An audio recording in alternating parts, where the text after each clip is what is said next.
ఎన్ని రోజులైతుంది మనం ప్రభాస్ని ఇలా చూసి. మనం దేని గురించి మాట్లాడుకుంటున్నామో తెలియాలంటే ఈ వీడియోని కంప్లీట్గా చూడండి. అండ్ రాజాసాబ్ టీజర్ ఎంతమంది చూశారు, చూడకపోతే ఈ వీడియో కంప్లీట్ అయ్యాక చూడండి. ఎందుకంటే మరికొన్ని డీటెయిల్స్ మీకు చాలా బాగా అర్థమవుతాయి. ముందుగా మనం మాట్లాడుకోవాల్సింది రాజాసాబ్ టీజర్ గురించి. చాలా అంటే చాలా డేస్ పోస్ట్పోన్ అవుతూ వస్తున్న రాజాసాబ్ టీమ్ అండ్ క్రూడ్ గురించి ఈ వీడియోలో మనం మాట్లాడుకుందాం.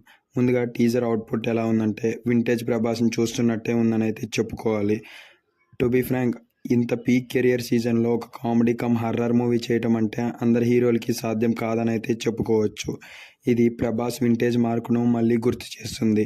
స్టోరీ ఏంటంటే, ఒక కోట ఉంటుంది. ఆ కోటలో ఆస్తి సమకూర్చుకున్న రాజు చనిపోతాడు. కాకపోతే చనిపోయినా కూడా తన ఆస్తి మీద మోజుతో ఆ కోటలోనే ఉండి తనే ఆ ఆస్తి మొత్తాన్ని కూడా ఆకట్టుకొని అందరితో స్పందించాలనుకుంటాడు.